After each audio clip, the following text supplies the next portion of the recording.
Assalamualaikum warahmatullahi wabarakatuh. Perkenalkan, nama saya Mita Sulis Oktari, Prodi Akuntansi Syariah A semester 7. Di sini saya akan mempresentasikan dan menjelaskan mengenai materi tentang pengertian dan objek kajian fikih. Nah, langsung saja kita ke materi yang pertama, yaitu tentang pengertian fikih. Kata fikih adalah bahasa Arab yang berasal dari kata fakiha yafqahu fikhan yang bermakna mengerti atau memahami. Secara definitifnya, fikih berarti ilmu tentang hukum-hukum syar'i yang bersifat amaliyah yang digali dan ditemukan dari dalil-dalil yang tafsili. Dalam definisi ini, fikih diibaratkan ilmu karena fikih itu semacam ilmu pengetahuan. Fikih adalah apa yang dapat dicapai oleh mujtahid dengan zannya, sedangkan ilmu tidak bersifat zani seperti fikih. Namun karena zan dalam fikih ini kuat, maka ia mendekati kepada ilmu. Karenanya dalam definisi ini, ilmu digunakan juga untuk fikih.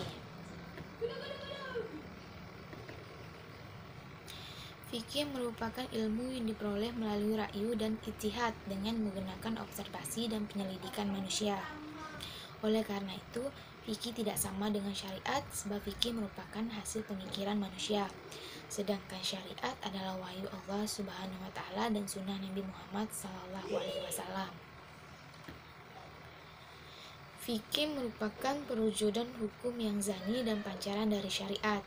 Selain itu, fikih juga merujuk pada hukum-hukum yang masih diperselisihkan sebagai sumber hukum Islam, yaitu qiyas, istihsan, itishab, masalih al-musolah, dan sebagainya.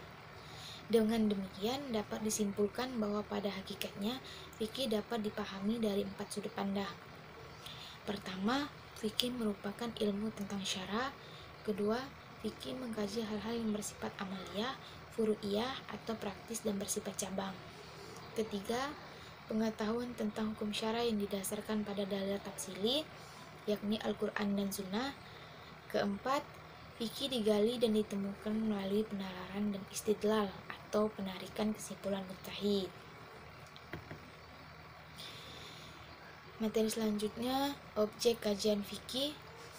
Ilmu fikih mengkaji perbuatan atau perilaku mukallaf dari aspek normatif atau ketetapan hukum syariat Islam, disertai dalil setiap perbuatan tersebut.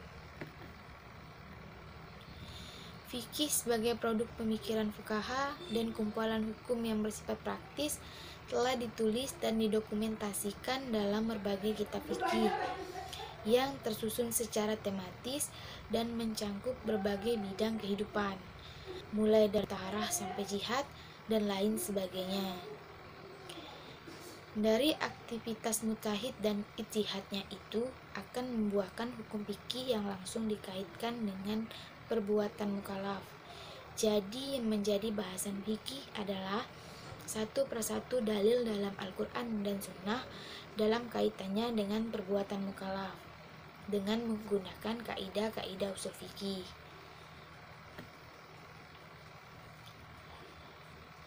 Telah diketahui bahwa usul fikih berbeda dengan fikih. Dengan demikian, yang menjadi objek pembahasan keduanya juga berbeda.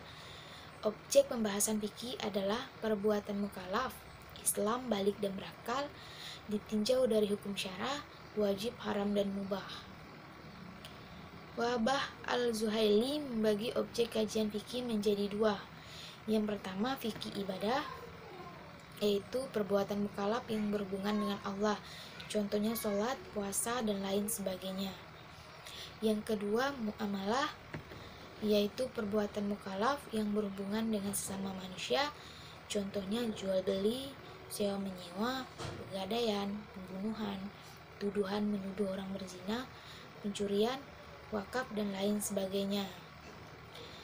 Pada bagian kedua, yaitu muamalah, Al-Zuhaili membaginya lagi menjadi 8, antara lain hukum keluarga, hukum muamalah, hukum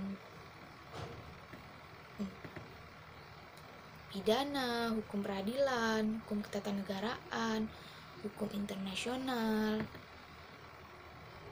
hukum ekonomi, hukum etika, atau akhlak.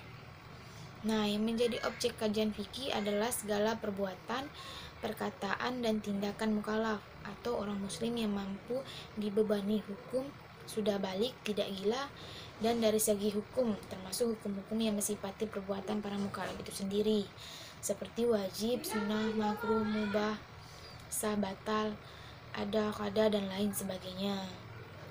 Nah, demikian presentasi yang dapat saya sampaikan. Kurang lebihnya saya mohon maaf. Terima kasih. Wassalamualaikum warahmatullahi wabarakatuh.